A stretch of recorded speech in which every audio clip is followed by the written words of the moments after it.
Bismillahirrahmanirrahim. Assalamualaikum warahmatullahi wabarakatuh.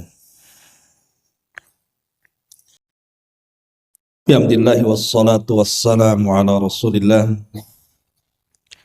wa ala alihi wa sahbihi wa mawalah wa la hawla wa la quwata illa billahi wa ba'du. Alhamdulillah, segala puja dan puji hanya milik Allah Jalla fi'ula.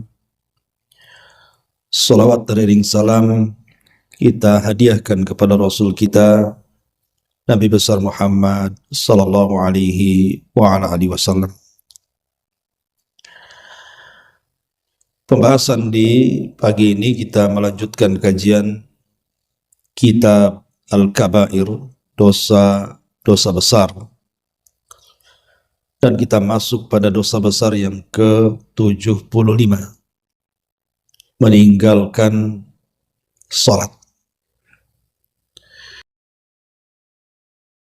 Ma'asyiral muslimat yang dimuliakan Allah Subhanahu wa taala.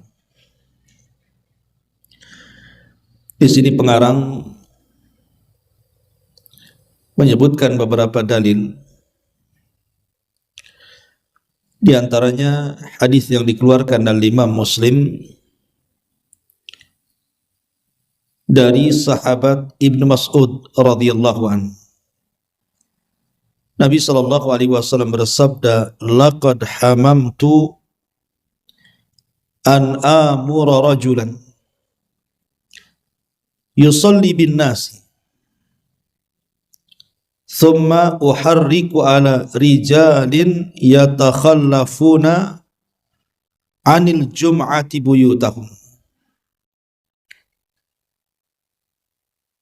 Kata Nabi sallallahu alaihi wasallam, ingin rasanya aku memerintahkan seseorang untuk memimpin salat jamaah. Kemudian aku membakar rumah orang-orang yang meninggalkan salat Jumat. Kemudian juga hadis Nabi sallallahu alaihi wasallam, la yantahiyanna aqwamun an wad'ihimul jumu'ati aw la yakhtimanna Allahu ala qulubihim thumma la yakunanna minal ghafilin. Mereka harus berhenti dari kebiasaan meninggalkan salat Jumat atau Allah akan tutup hati mereka. Kemudian mereka akan menjadi orang-orang yang lalai. Kemudian juga hadis dari Abu Al-Ja'ad Ad-Domari bahwa Nabi sallallahu alaihi wasallam mengatakan, "Man taraka thalatha juma'in tahawunan taba Allahu ala qalbi."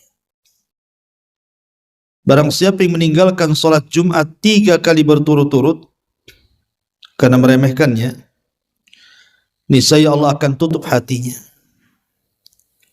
Dan yang terakhir, hadis dari Hafsah radhiyallahu anha, Nabi sallallahu alaihi wasallam bersabda, "Rawahul jum'ati wajibun ala kulli muhtalim." Setiap orang yang sudah balik wajib menghadiri salat Jumat. Ma'asyiral muslimat yang dimuliakan Allah Subhanahu wa taala, tentu hukum-hukum orang yang melaksanakan jamaah dan Jumat ini, maksudnya ke masjid, itu berlaku kepada kaum laki-laki. Karena kaum wanita itu dianjurkan lebih baik sholat di rumah. Semakin tertutup semakin baik. Tapi bukan berarti tak boleh ke masjid, boleh. Karena di zaman Rasul pun sahabiah, para sahabiah, perempuan-perempuan di zaman Nabi pun, mereka juga terkadang sholat jamaah ke masjid, khususnya sholat subuh. Artinya boleh mereka ke masjid, tapi sebaiknya di rumah. Lah dalam pembahasan ini kita akan menjelaskan tentang beberapa kisah orang-orang yang lalai dan meninggalkan sholat. Bukan hanya sekedar sholat Jumat ya, tapi juga sholat-sholat yang lainnya. Taib ma'asyiral muslimat yang dimuliakan Allah Subhanahu wa taala, salat ini adalah rukun kedua dari rukun-rukun Islam. Artinya posisinya itu jatuh setelah syahadataini, dua kalimat syahadat. Dan salat juga adalah penentu kebaikan semua amal yang kita lakukan. Jadi kalau solatnya baik, maka semua amalan dianggap baik. Tapi kalau solatnya tidak baik, jangan harap amal yang lainnya dianggap baik. Jadi solat itu dijadikan dalam Islam ini sebagai barometer. Dan itu tertuang dalam sabda Nabi SAW, "Idza saluhat salatuhu saluha sairu amalihi. Wa idza fasadat salatuhu fasada sairu amalihi." Kalau salatnya baik, maka semua dianggap baik. Tapi salatnya kalau tidak baik, maka amal yang lain pun jangan harap dianggap baik. Karena penentu kebaikan amal itu salah satunya adalah dengan salat. Dan nanti juga pada hari kiamat, salat inilah yang pertama kali ditanya atau dihisab. Berdasarkan hadis Nabi SAW, awal ma yuhasabu bihil abdu yaumal qiyamati salat. Yang pertama kali dihisab pada hari kiamat dari seluruh amalan hamba adalah salat. Jadi salat itu awal yang pertama kali dihisab di hadapan Allah. Saking tingginya kedudukan salat di dunia ini, salat ini memiliki faedah yang luar biasa. Pertama, bisa mencegah seluruh perbuatan keji dan kemungkaran. Sebagaimana tertuang dalam surah Al-Ankabut ayat 45. Inna salata tanha anil fahsya'i wal munkar. Sesungguhnya salat itu mencegah perbuatan keji dan mungkar. Yang kedua, salat ini juga bisa dijadikan perantara kita meminta pertolongan kepada Allah Subhanahu wa taala. Jadi apapun masalah kita, ibu banyak masalah, sebutkan masalahnya. Entah masalah kesehatan, entah masalah keluarga, entah masalah ekonomi, entah masalah-masalah yang lainnya. Maka adukanlah permasalahan itu kepada Allah saat salat kita. Karena Allah yang mengatakan dalam surah Al-Baqarah 153, "Ya ayyuhalladzina amanu sta'inu bis-sabri was-shalah." Wahai orang-orang yang beriman, mintalah pertolongan kepada Allah dengan sabar dan juga dengan salat. Kemudian yang ketiga, salat ini adalah cahaya bagi pemiliknya. Disebutkan dalam hadis Nabi SAW, as-salatu nur. Salat itu cahaya.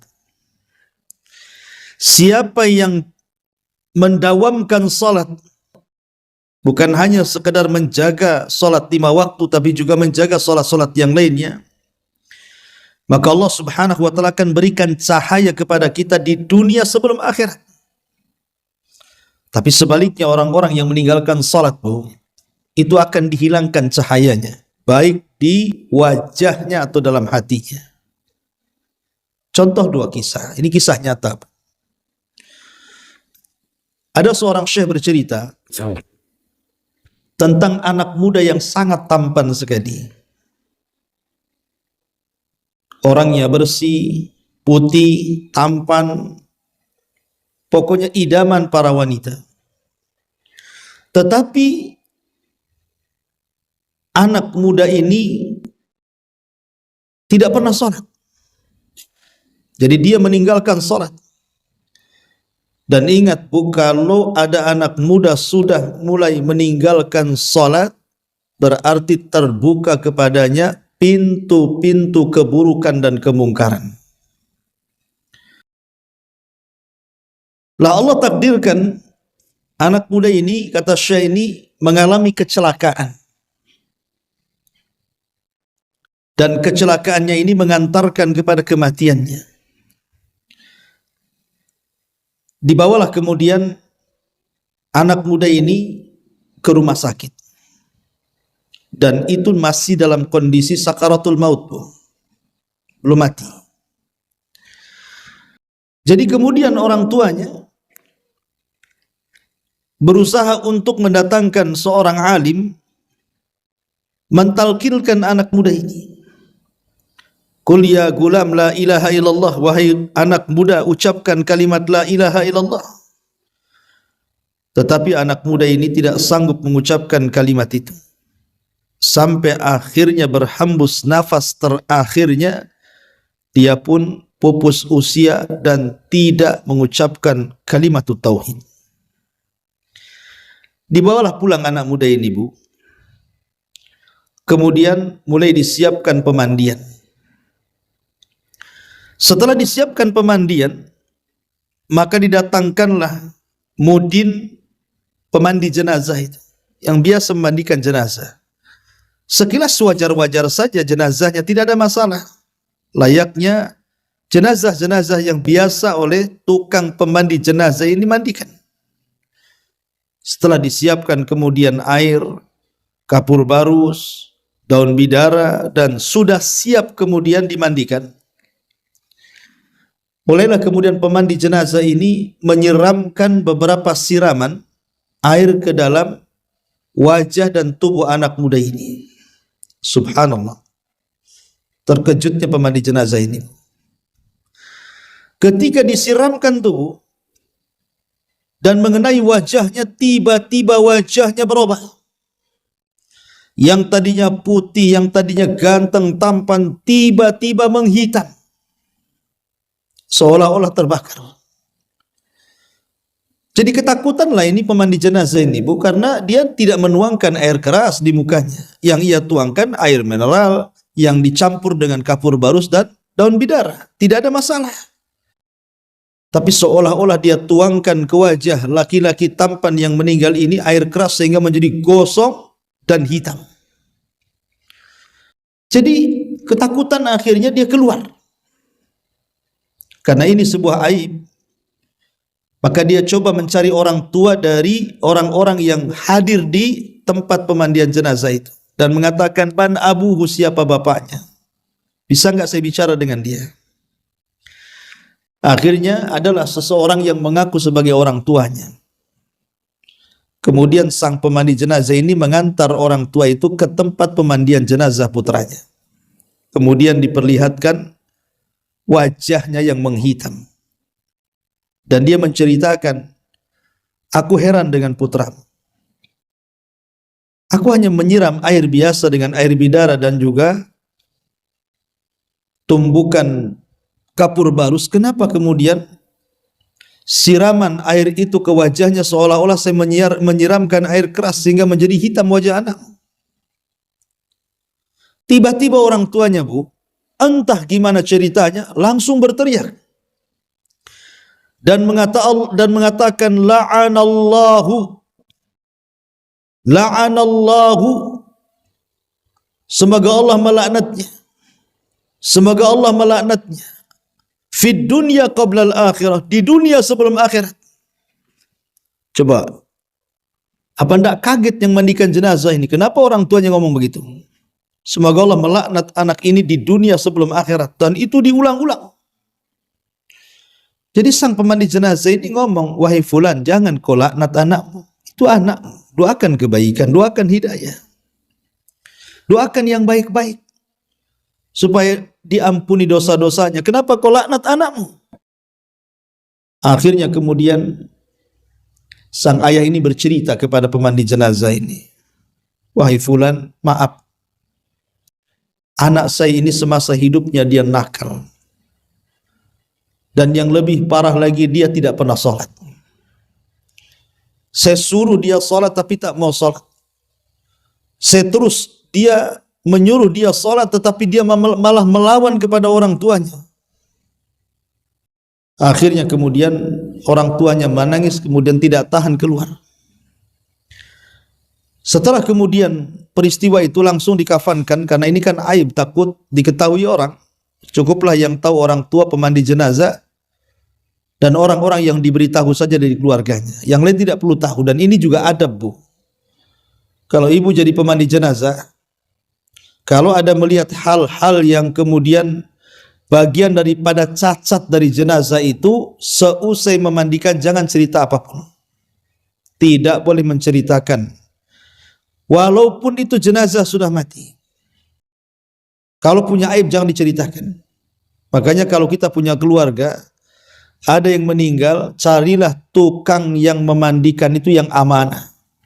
Supaya kalau ada cacat dari orang yang mati itu tidak keluar ceritanya. Akhirnya kemudian dibawalah jenazah ini menuju kuburan. Kebetulan yang masuk ke dalam kuburan itu, Bu, adalah saudaranya. Nah, saudaranya ini soleh, lain dengan yang meninggal. Ketika kemudian saudaranya masuk ke liang lahat, Bu, kita tahu bahwa di antara sunnah menguburkan jenazah itu kan menghadapkan wajah ke arah kiblat, Bu. Menghadapkan wajah ke arah kiblat. Jadi kemudian setelah dilepas atau dilonggarkan ikatan kain kafannya, mulailah kemudian saudaranya ini mengarahkan saudaranya yang meninggal ini mukanya ke arah kiblat. Tapi tak disangka, Bu, rupanya tidak mau diarahkan ke kiblat mukanya.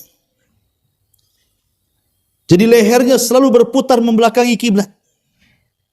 Kemudian diputar lagi diarahkan ke kiblat, tidak mau lagi. Malah kemudian membelakangi kiblat lagi, memutar sendiri lehernya. Ketakutanlah ini saudaranya sampai terperanjat naik di atas kuburan dia.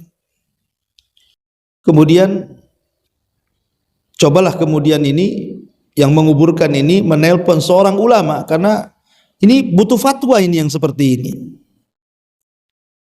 Setelah kemudian menelpon kepada salah seorang alim, seorang syekh, bertanya soal kondisi orang yang meninggal ini. Jadi syekhnya pun heran yang ditelepon itu. Kok bisa gitu ya, orang yang sudah meninggal seolah-olah kepalanya saja yang hidup berputar gitu ya. Tidak mau dihadapkan kiblat, justru tengkuknya yang membelakangi kiblat. Kemudian keluarganya bercerita sama syekh ini bahwa kehidupan anak muda itu sewaktu masih hidup dia nakal, terutama dia tidak mau melaksanakan sholat sama sekali. Maka syekh mengatakan, oh barangkali kenapa kemudian jasadnya tidak mau diarahkan ke kiblat, malah memutar dan membelakangi kiblat? Boleh jadi Allah benci berjumpa dengan dia. Kemudian Syekh ini membacakan hadis Nabi SAW, man ahabba liqa Allah, ahabballahu liqa'ah. Wa man kariha liqa Allah, karihallahu liqa'ah. Siapa yang cinta berjumpa dengan Allah akan cinta berjumpa dengan dia. Tapi siapa yang benci berjumpa dengan Allah, Allah pun benci berjumpa dengan dia. Kemudian Syekh mengatakan, ya sudah, kan ini kondisinya darurat, kuburkanlah seperti itu. Kemudian dia mulai melempari tanah dan akhirnya terkubur dalam kondisi seperti itu. Subhanallah. Lihat akibat dampak orang yang meninggalkan salat seperti ini. Kisah yang kedua, seorang wanita cantik sekali. Kulitnya putih, halus. Pokoknya tidak ada wanita yang melihatnya kecuali jatuh cinta karena kecantikan yang luar biasa. Ketika lulus aliyah anak putri ini kemudian mulai masuk ke kampus. Anak putri ini tidak pernah sholat seumur hidupnya. Akhirnya kemudian setelah masuk kampus, kenakalannya meningkat sampai kepada taraf pergaulan bebas.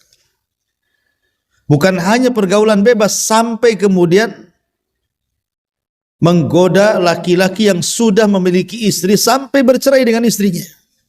Dan kerusakan-kerusakan yang lainnya.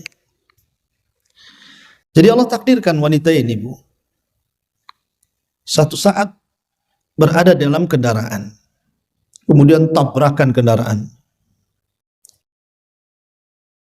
Awalnya selamat, tapi dia pula tak selamat. Dia pun naza, dibawa ke rumah sakit.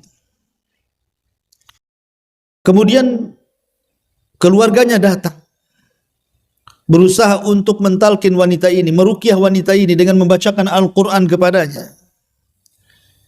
Tapi wanita ini seolah-olah sedang meregang kesakitan yang tidak ada yang tahu kecuali rasa sakitnya, sampai hembusan nafas terakhirnya dia pun seolah-olah tersiksa luar biasa.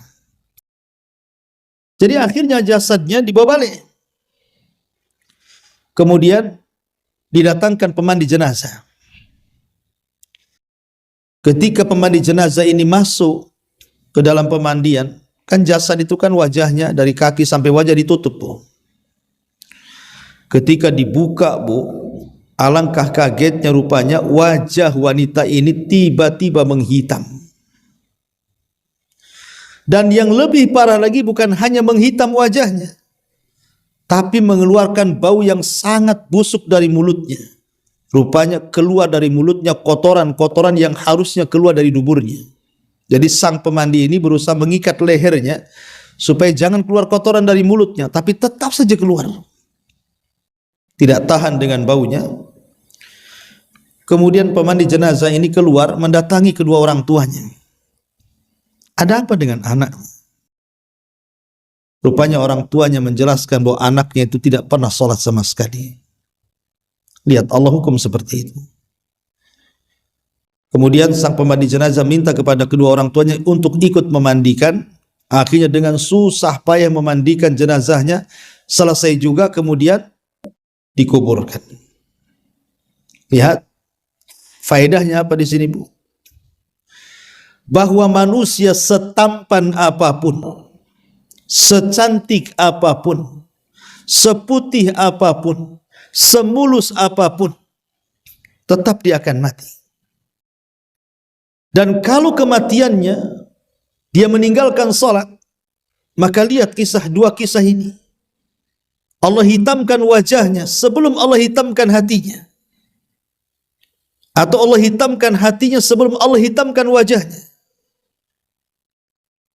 Karena buat apa kemudian Allah berikan paras yang cantik, yang tampan kalau dia meninggalkan sholat?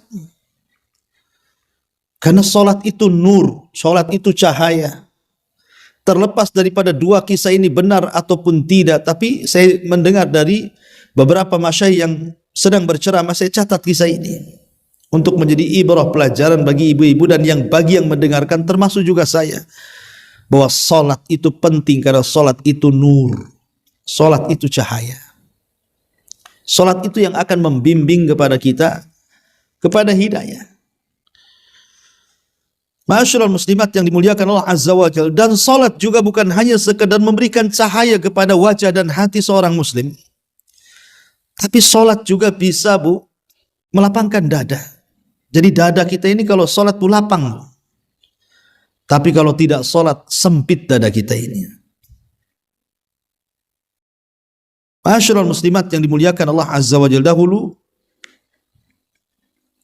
ada seorang bos dalam perusahaan. Ya bukan dahulu ya, tapi ini juga kisah nyata ya, diceritakan oleh beberapa masyayikh dan peristiwanya juga ada di Timur Tengah. Jadi ada seorang bos, pemilik perusahaan itu karyawannya ribuan, saking kayanya. Tapi kemudian hatinya selalu lungsek, tidak pernah ada kebahagiaan.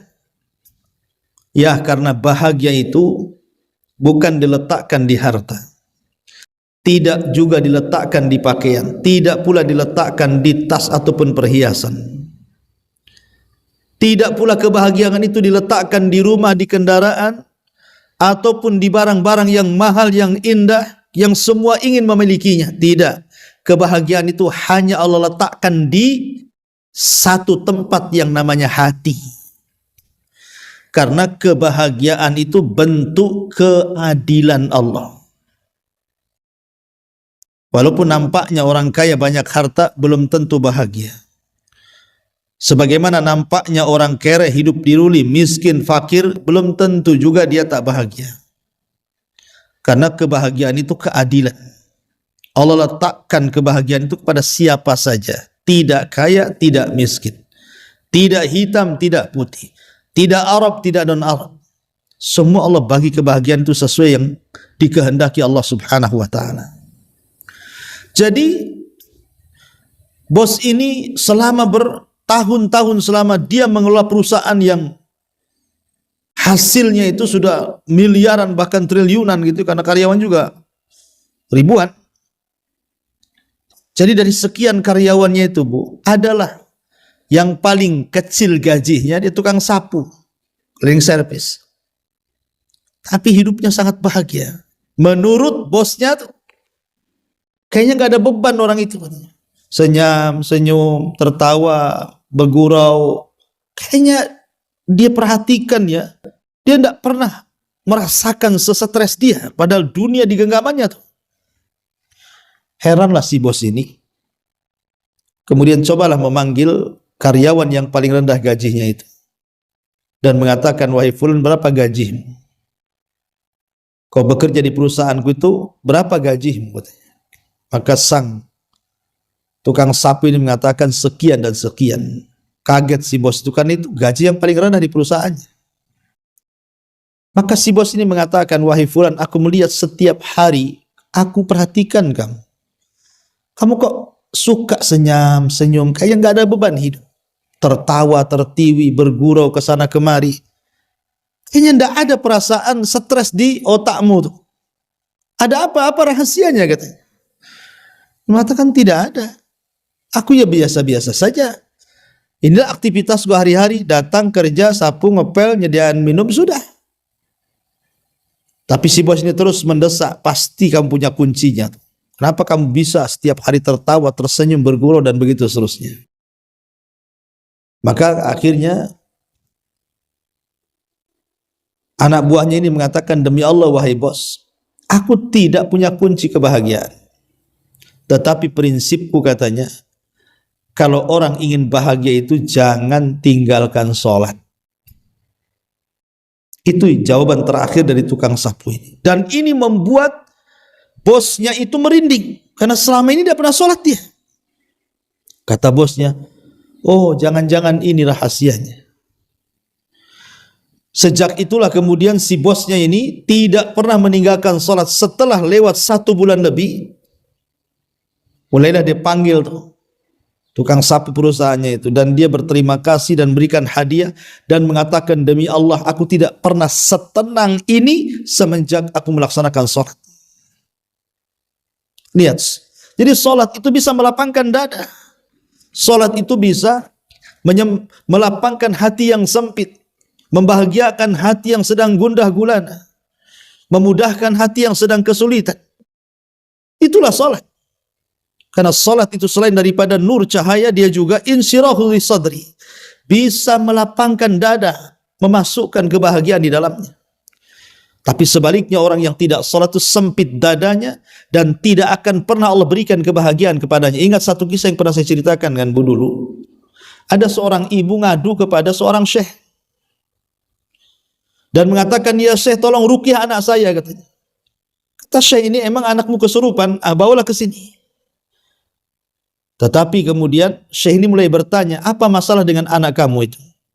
Maka ibu ini cerita, begini syekh, anak saya ini dari kecil, remaja, dewasa, sampai sekarang sudah tua, aku pun sudah tua, katanya. Aku tak pernah melihat dia bahagia. Gak pernah. Waktu dia sekolah banyak masalah, waktu dia bekerja di perusahaan banyak masalah, terakhir kesehatannya bermasalah, sekarang anakku terduduk setruk, tidak bisa kemana-mana. Saya yakin anak saya terkena sihir, wahai syekh, katanya. Dengan yakinnya ibu ini mengatakan bahwa anaknya terkena sihir. Tolong ruqyah anak saya. Jadi Syekh ini akhirnya coba menelisik dulu. Wah ibu, saya ingin tanya satu hal. Apakah putramu yang sekarang terbaring sakit stroke itu al-yusalli, apakah dia salat? Subhanallah, kata sang ibu mengatakan, demi Allah Syekh, dari kecil aku memang salah, tidak pernah mendidik dia salat. Sampai sekarang dia terduduk di kursi roda karena stroke pun tidak pernah salat. Jadi selama dia brojol sampai dia sakit itu tidak pernah salat tuh, padahal dia muslim. Jadi kata Syekh, oh itu masalahnya. Anakmu bukan disihir, tapi anakmu diazab karena tidak sholat. Maka sebelum kemudian anakmu meninggal dunia, ajak dia sholat. Sebab kalau seandainya, kata Syekh ini, anakmu meninggal dunia kemudian 5 waktu sekaligus dia meninggalkan sholat, berarti setiap hari 5 kali dia dilaknat Allah Azza wa Jalla. Coba bayangkan, subuh dia meninggalkan. Ketika manusia sedang bangun kemudian sholat subuh, dia pula tidak bangun dan meninggalkan subuh. Pagi-pagi sudah dilaknat Allah. Kemudian siang juga meninggalkan sholat, dilaknat lagi. Sore meninggalkan sholat, dilaknat lagi. Maghrib meninggalkan sholat, dilaknat lagi. Isya meninggalkan sholat, dilaknat. Bayangkan, mau tidur, setelah bangun tidur, dilaknat dalam 1 hari 1 malam itu. Macam mana anakmu akan bahagia, kata Syekh ini? Sholat, suruh sholat biar bahagia dia. Lihat bagaimana, ya karena sholat itu memang bisa melapangkan dada, mendatangkan kebahagiaan. Tapi orang tidak sholat, tidak akan bahagia hidupnya. Karena setiap malam tengku kita itu diikat setan. Dan setan itu ketika mengikat itu kencang ikatan di tengku itu, tidak mungkin lepas kecuali dengan doa, wudu, dan juga sholat. Baru lepas tuh. Tapi kalau tidak lepas karena tidak pernah sholat, setiap hari diikat, ditambah terus ikatannya, maka wajar kalau seandainya lambat laun kemudian orang ini malas untuk melaksanakan sholat atau sama sekali tidak sholat. Dan pasti akan banyak masalah dalam kehidupannya. Ma'asyiral muslimat yang dimuliakan Allah Subhanahu wa ta'ala. Kemudian sholat juga adalah penyejuk mata. Kebahagiaan yang tidak bisa kita utarakan. Nabi SAW mengatakan, waju'ilat qurratu aini fis salat. Dan kujadikan kebanggaan di kedua pelupuk mataku, atau kebahagiaan yang ada dalam kedua mataku dengan cara melaksanakan sholat. Ya, karena sekali lagi sholat itu akan membuka segalanya. Dahulu ada 2 orang, yang cerita Syekh juga ya. Ada 2 orang bersaudara.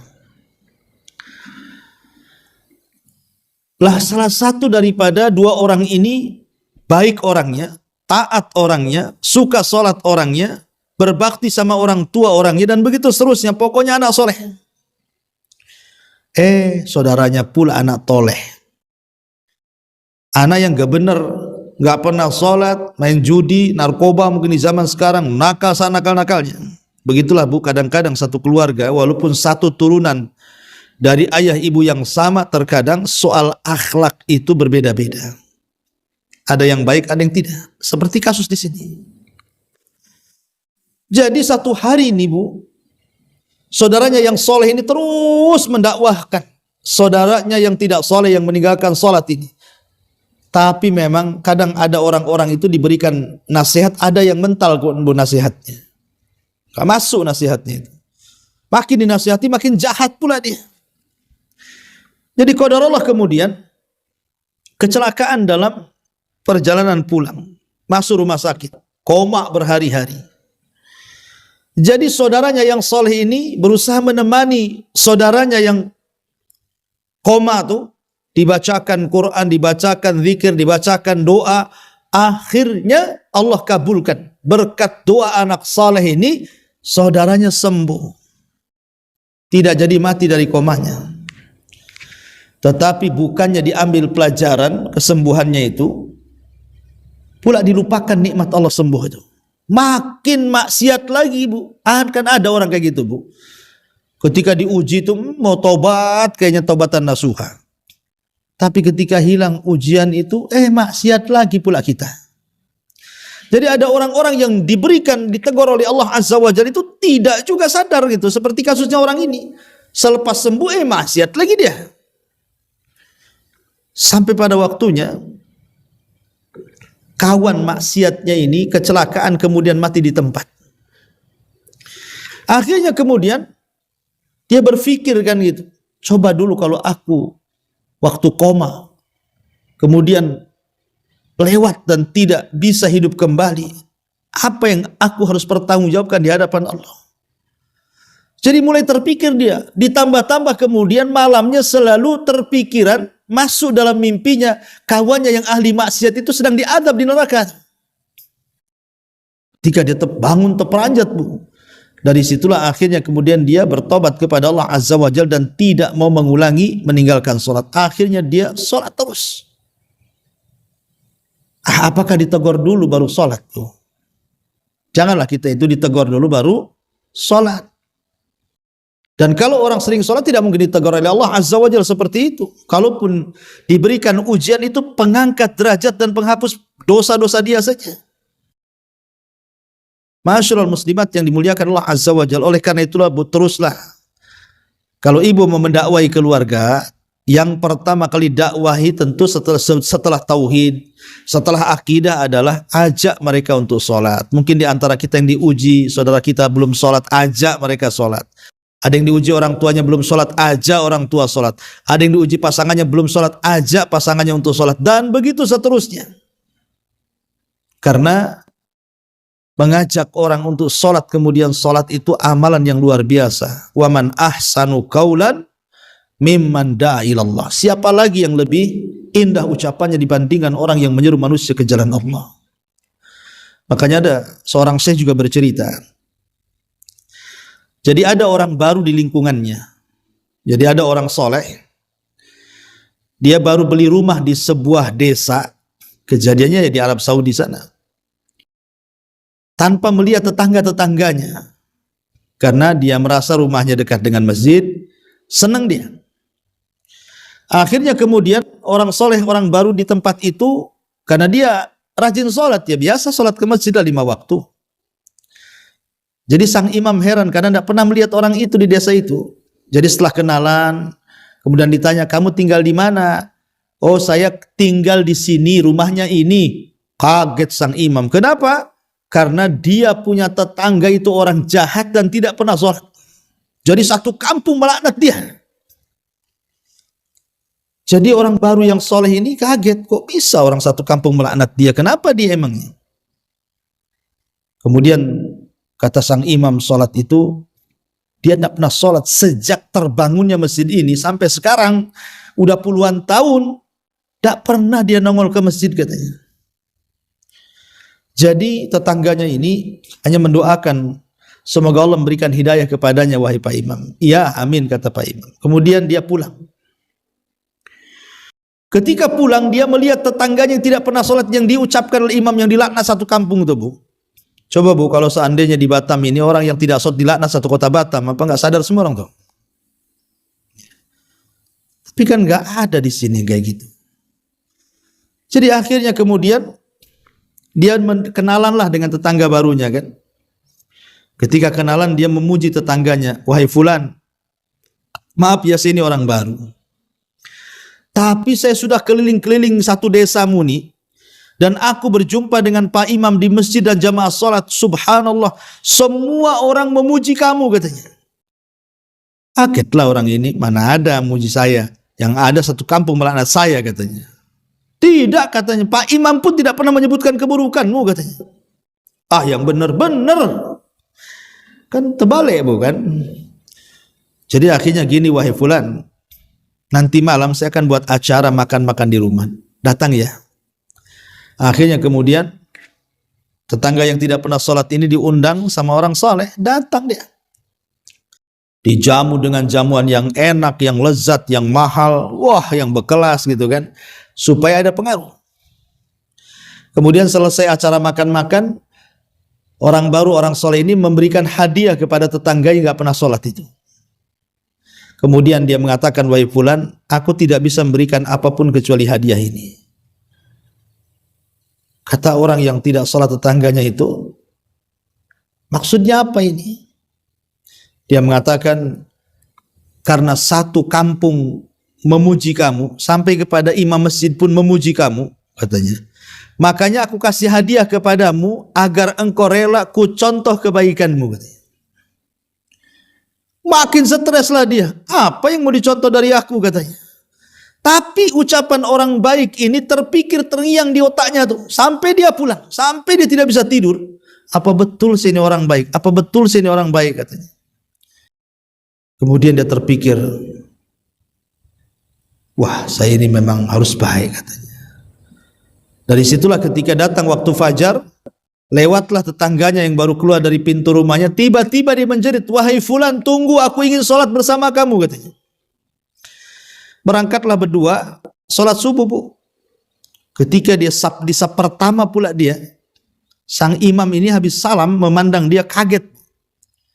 Semenjak masjid ini terbangun sampai hari ini baru nongol dia di sini. Tapi dia nggak ngomong. Dia hanya ngomong kepada tetangga yang baru dan mengatakan, hei fulan, kok apain itu tetanggamu? Kok bisa kau robah dia dalam waktu sekejap? Mungkin kau bisa berubah akhirnya yang tidak sholat jadi sholat, katanya. Enggak ada apa-apa, katanya. Ya. Tapi lihat bagaimana pelajaran dari kisah ini. Sekali lagi kisah ini entah nyata, entah kan saya dengerin di YouTube saja. Tapi saya lihat banyak pelajaran yang kita bisa petik di sini.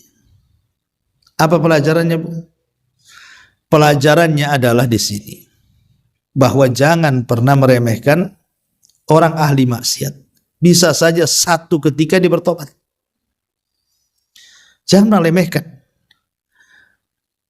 Ma'asyiral muslimat yang dimuliakan Allah Subhanahu wa ta'ala, dan banyak lagi kisah-kisah segudang tentang masalah orang yang meninggalkan sholat ini. Baik dari zaman salaf ataupun ke zaman khalaf. Kalau di zaman salaf ya seperti terbunuhnya siapa? Umar. Bayangkan Umar itu, Bu, sedang sholat subuh. Tiba-tiba kemudian datang anak muda dari Majusi membawa pisau belati, ditusuk dari belakang, Bu. Lagi sholat Umar itu. Nah, masjid di zaman itu kan gelap, Bu. Orang nggak tahu bawa pisau nggak bawa pisau. Di zaman sekarang ada juga orang yang penyerangan imam kan, padahal jelas-jelas tuh lampunya ada gitu ya, ada CCTV-nya lagi. Kok zaman dulu ya Umar ditusuk dari belakang ya nggak tahu. Tahu-tahu darah keluar sakit-sakit, akhirnya tumbang dia baru 1 rakaat. Kemudian Abdurrahman yang meneruskannya dengan bacaan yang pendek. Umar pun dibawa pulang. Ketika dia terbaring, Bu, dan itulah akhir daripada kehidupan Umar, karena selepas ini dia meninggal kan. Kemudian adalah seseorang sahabat namanya Musawwar ibn Mihran. Itu datang bertakziah kepada Umar bin Khattab. Kemudian Umar pun berpesan kepada sahabat ini dan mengatakan, la hadda fil Islam liman tarakas salat. Tidak ada bagian dalam Islam bagi orang yang meninggalkan salat. Makanya ketika Umar baru saja berkuasa, Bu, dia kirim surat ke semua daerah-daerah Islam dan poin pertama adalah jalankan salat. Karena itu wasiat Nabi SAW dan wasiat Abu Bakar sebelum meninggal. As-salatu salah wa ma malakat aimanukum, kata Rasul. Salat jangan tinggalkan budak saya kalian. Dan Abu Bakar juga berpesan seperti itu. Maka dari sini ma'asyiral muslimat yang dimuliakan Allah Azza wa Jalla, jangan pernah meninggalkan salat karena Allah akan ancam dalam surah Maryam, fa khalafa min ba'dihim khalfun adha'us salata wattaba'us syahawat fasawfa yalqawna ghayya. Maka akan datang sekelompok orang yang mereka akan melalaikan salat dan meninggalkan mereka akan melalaikan salat dan terjerumus kepada syahwat, dan kelak mereka akan dimasukkan ke neraka al-ghayy. Ghayy itu artinya lembah yang sangat dalam yang terdapat dalam jahanam.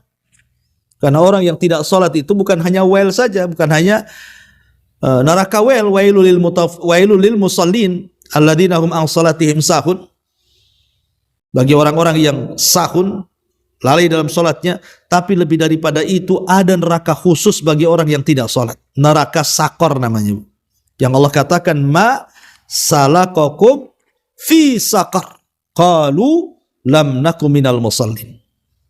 Kenapa kalian bisa masuk ke neraka sakor? Maka penduduk neraka mengatakan karena kami dulu di dunia tidak pernah salat. Subhanallah. Ya. Ma'asyiral muslimat yang dimuliakan Allah Azza wa Jalla. Intinya jangan pernah meninggalkan salat. Karena siapa yang meninggalkan salat bisa kufur. Al-farqu bainana wa bainakumus shalah faman tarakaha faqad kafar. Siapa yang meninggalkan salat dia kafir kata Rasul. Artinya kalau secara jumlah dalam kehidupan seseorang itu lebih banyak meninggalkan salat dibandingkan salatnya, bu, hati-hati. Dia salat, iya salat, tapi tidak salatnya lebih banyak dibandingkan salatnya. Maka ijma konsensus kaum muslimin kufur, keluar dari Islam. Kalau dia mati tidak boleh dimandikan. Kalau dia mati tidak boleh dikafankan. Kalau dia mati tidak boleh dikuburkan di pekuburan kaum muslimin karena dia sudah kafir. Kata Syekhul Islam Ibnu Taimiyah rahimahullahu taala, "Man taraka salata jumlatan faqad kafar." Siapapun yang meninggalkan salat lebih banyak dibandingkan melakukannya, maka telah kufur, keluar dari Islam. Jadi sedemikian dahsyatnya kemudian hukuman bagi orang yang meninggalkan salat, termasuk juga salat Jumat di sini. Nabi mengancam akan membakar orang-orang yang meninggalkan Jumat. Bahkan orang yang meninggalkan Jumat itu hatinya sudah tertutup karena sudah distempel. Kalau satu salat saja menutup hati, macam mana semua salat ditinggalkan? Bahwa manusia setampan apapun, secantik apapun, seputih apapun, semulus apapun, tetap dia akan mati. Dan kalau kematiannya dia meninggalkan salat, maka lihat dua kisah ini. Allah hitamkan wajahnya sebelum Allah hitamkan hatinya. Atau Allah hitamkan hatinya sebelum Allah hitamkan wajahnya. Karena buat apa kemudian Allah berikan paras yang cantik, yang tampan kalau dia meninggalkan salat? Karena salat itu nur, salat itu cahaya. Terlepas daripada dua kisah ini benar ataupun tidak, tapi saya mendengar dari beberapa masyayikh yang sedang berceramah, saya catat kisah ini untuk menjadi ibrah, pelajaran bagi ibu-ibu dan bagi yang mendengarkan, termasuk juga saya, bahwa salat itu penting karena salat itu nur, salat itu cahaya. Salat itu yang akan membimbing kepada kita kepada hidayah.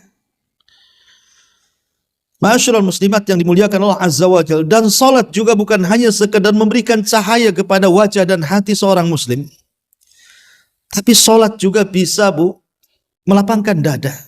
Jadi dada kita ini kalau salat bu lapang, tapi kalau tidak salat sempit dada kita ini.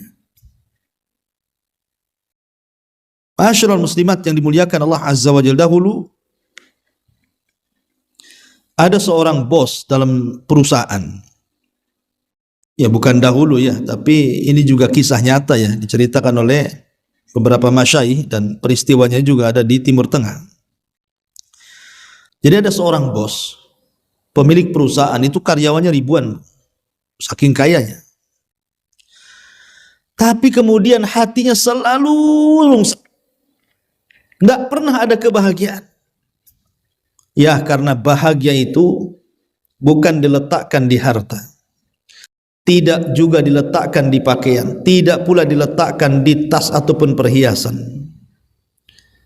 Tidak pula kebahagiaan itu diletakkan di rumah, di kendaraan, ataupun di barang-barang yang mahal, yang indah, yang semua ingin memilikinya. Tidak.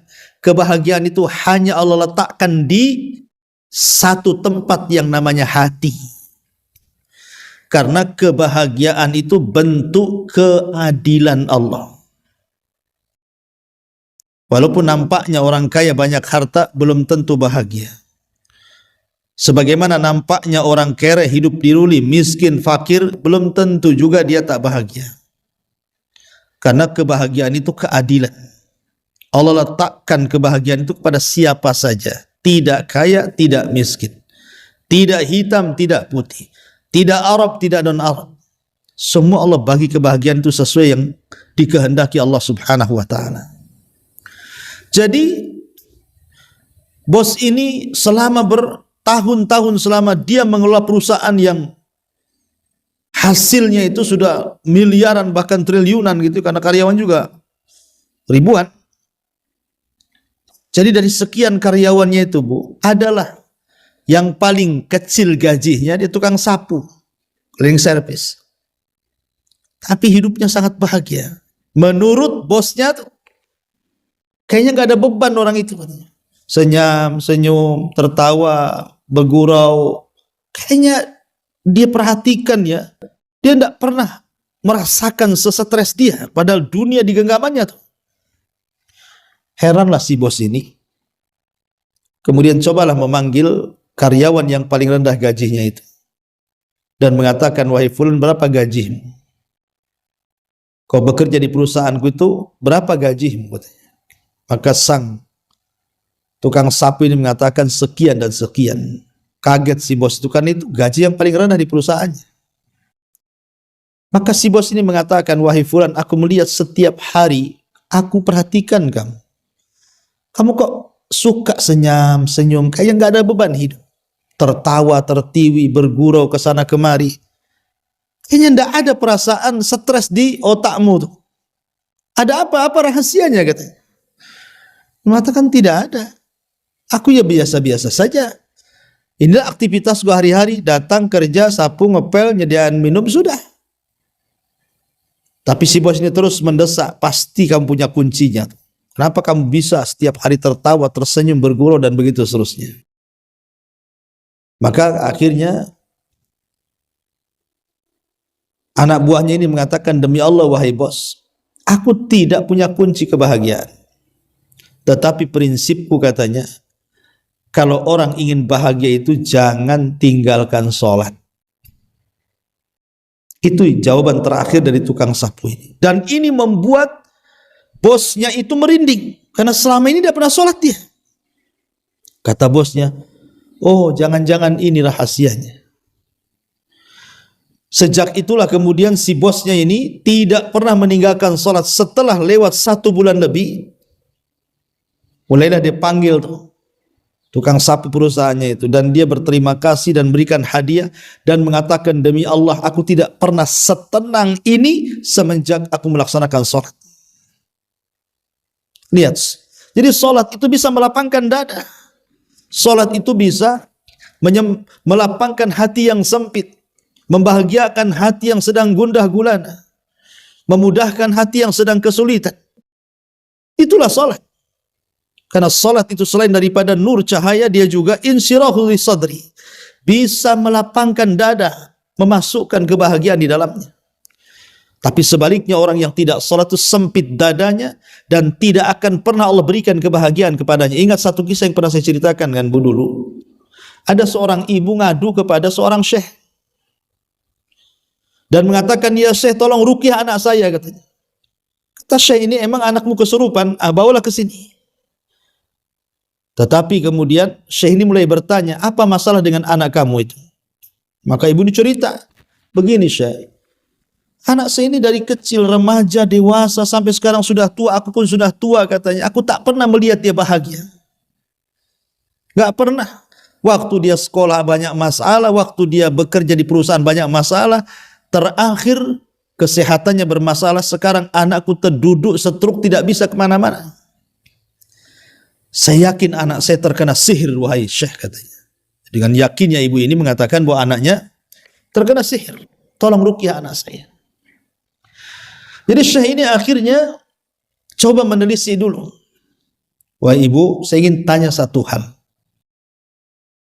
Apakah putramu yang sekarang terbaring sakit stroke itu, hal yusalli, apakah dia sholat? Subhanallah, kata sang ibu mengatakan, demi Allah syekh, Dari kecil aku memang salah, tidak pernah mendidik dia salat. Sampai sekarang dia terduduk di kursi roda karena stroke pun tidak pernah salat. Jadi selama dia brojol sampai dia sakit itu tidak pernah salat tuh, padahal dia muslim. Jadi kata Syekh, oh itu masalahnya. Anakmu bukan disihir, tapi anakmu diazab karena tidak salat. Maka sebelum kemudian anakmu meninggal dunia, ajak dia salat. Sebab kalau seandainya kata Syekh ini anakmu meninggal dunia kemudian 5 waktu sekaligus dia meninggalkan salat, berarti setiap hari 5 kali dia dilaknat Allah Azza wa Jalla.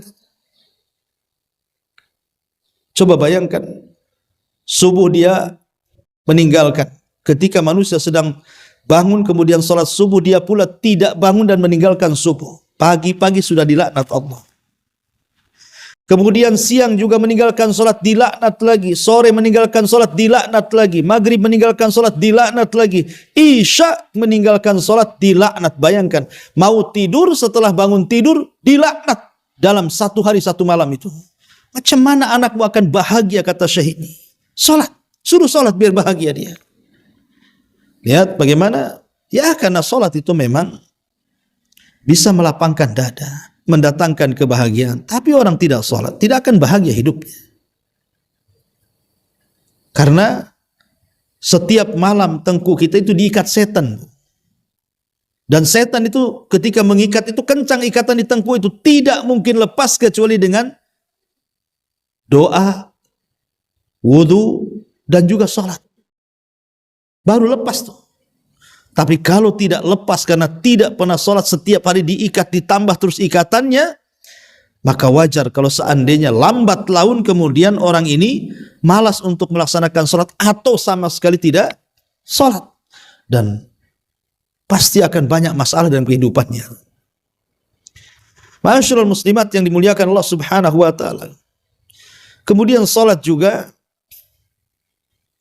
adalah penyejuk mata. Kebahagiaan yang tidak bisa kita utarakan. Nabi SAW mengatakan, waju'ilat qurratu aini fis salat.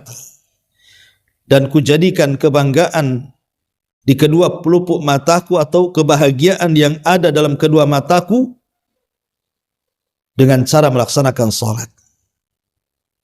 Ya, karena sekali lagi salat itu akan membuka segalanya. Dahulu ada 2 orang, yang cerita Syekh juga ya. Ada 2 orang bersaudara. Lah salah satu daripada 2 orang ini baik orangnya, taat orangnya, suka salat orangnya, berbakti sama orang tua orangnya, dan begitu seterusnya. Pokoknya anak soleh. Saudaranya pula anak toleh. Anak yang gak bener, gak pernah sholat, main judi, narkoba mungkin di zaman sekarang, nakal nakal-nakalnya. Begitulah Bu, kadang-kadang satu keluarga walaupun satu turunan dari ayah ibu yang sama, terkadang soal akhlak itu berbeda-beda. Ada yang baik, ada yang tidak. Seperti kasus di sini. Jadi satu hari ini Bu, saudaranya yang soleh ini terus mendakwahkan saudaranya yang tidak soleh, yang meninggalkan sholat ini. Tapi memang kadang ada orang-orang itu diberikan nasihat, ada yang mental Bu nasihatnya. Gak masuk nasihatnya itu. Makin dinasihati makin jahat pula dia. Jadi qadarullah kemudian kecelakaan dalam perjalanan pulang, masuk rumah sakit, koma berhari-hari. Jadi saudaranya yang soleh ini berusaha menemani saudaranya yang koma tuh, dibacakan Quran, dibacakan zikir, dibacakan doa. Akhirnya Allah kabulkan. Berkat doa anak saleh ini, saudaranya sembuh. Tidak jadi mati dari komanya. Tetapi bukannya diambil pelajaran kesembuhannya itu, pula dilupakan nikmat Allah sembuh itu. Makin maksiat lagi Bu. Kan ada orang kayak gitu Bu. Ketika diuji itu mau tobat, kayaknya tobatan nasuha. Tapi ketika hilang ujian itu, maksiat lagi pula kita. Jadi ada orang-orang yang ditegur oleh Allah Azza wa Jalla itu tidak juga sadar gitu. Seperti kasusnya orang ini. Selepas sembuh, maksiat lagi dia. Sampai pada waktunya, kawan maksiatnya ini kecelakaan kemudian mati di tempat. Akhirnya kemudian, dia berpikir kan gitu. Coba dulu kalau aku waktu koma, kemudian lewat dan tidak bisa hidup kembali, apa yang aku harus pertanggungjawabkan di hadapan Allah? Jadi mulai terpikir dia, ditambah-tambah kemudian malamnya selalu terpikiran, masuk dalam mimpinya kawannya yang ahli maksiat itu sedang diadab di neraka. Ketika dia terbangun terperanjat, Bu. Dari situlah akhirnya kemudian dia bertobat kepada Allah Azza wa Jalla dan tidak mau mengulangi meninggalkan sholat. Akhirnya dia sholat terus. Apakah ditegur dulu baru sholat tuh? Janganlah kita itu ditegur dulu baru sholat. Dan kalau orang sering sholat tidak mungkin ditegur oleh Allah Azza wa Jalla seperti itu. Kalaupun diberikan ujian itu pengangkat derajat dan penghapus dosa-dosa dia saja.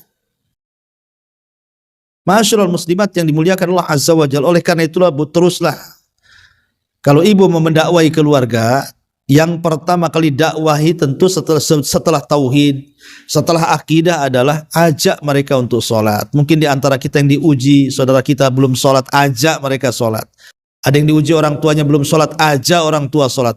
Ada yang diuji pasangannya belum sholat, ajak pasangannya untuk sholat. Dan begitu seterusnya. Karena mengajak orang untuk sholat kemudian sholat itu amalan yang luar biasa. Wa man ahsanu qaulan mimman da'a ilallah. Siapa lagi yang lebih indah ucapannya dibandingkan orang yang menyeru manusia ke jalan Allah. Makanya ada seorang syekh juga bercerita. Jadi ada orang baru di lingkungannya. Jadi ada orang soleh. Dia baru beli rumah di sebuah desa. Kejadiannya ya di Arab Saudi sana. Tanpa melihat tetangga-tetangganya. Karena dia merasa rumahnya dekat dengan masjid. Senang dia. Akhirnya kemudian orang soleh, orang baru di tempat itu, karena dia rajin sholat, ya biasa sholat ke masjid 5 waktu. Jadi sang imam heran karena tidak pernah melihat orang itu di desa itu. Jadi setelah kenalan, kemudian ditanya, kamu tinggal di mana? Oh, saya tinggal di sini, rumahnya ini. Kaget sang imam. Kenapa? Karena dia punya tetangga itu orang jahat dan tidak pernah sholat. Jadi satu kampung melaknat dia. Jadi orang baru yang soleh ini kaget, kok bisa orang satu kampung melaknat dia? Kenapa dia emangnya? Kemudian kata sang imam sholat itu, dia tidak pernah sholat sejak terbangunnya masjid ini sampai sekarang, udah puluhan tahun, tidak pernah dia nongol ke masjid katanya. Jadi tetangganya ini hanya mendoakan, semoga Allah memberikan hidayah kepadanya, wahai Pak Imam. Iya, amin, kata Pak Imam. Kemudian dia pulang. Ketika pulang dia melihat tetangganya yang tidak pernah sholat yang diucapkan oleh imam yang dilaknat satu kampung itu, Bu. Coba Bu, kalau seandainya di Batam ini orang yang tidak sholat dilaknat satu kota Batam, apa nggak sadar semua orang tuh? Tapi kan nggak ada di sini kayak gitu. Jadi akhirnya kemudian dia kenalanlah dengan tetangga barunya kan. Ketika kenalan dia memuji tetangganya, wahai fulan, maaf ya sini orang baru. Tapi saya sudah keliling-keliling satu desamu nih, dan aku berjumpa dengan Pak Imam di masjid dan jamaah sholat. Subhanallah, semua orang memuji kamu katanya. Kagetlah orang ini, mana ada memuji saya, yang ada satu kampung melaknat saya katanya. Tidak katanya, Pak Imam pun tidak pernah menyebutkan keburukanmu katanya. Ah yang benar-benar, kan terbalik bukan? Jadi akhirnya gini, wahai fulan, nanti malam saya akan buat acara makan-makan di rumah. Datang ya. Akhirnya kemudian tetangga yang tidak pernah sholat ini diundang sama orang soleh. Datang dia. Dijamu dengan jamuan yang enak, yang lezat, yang mahal. Wah, yang berkelas gitu kan. Supaya ada pengaruh. Kemudian selesai acara makan-makan, orang baru, orang soleh ini memberikan hadiah kepada tetangga yang gak pernah sholat itu.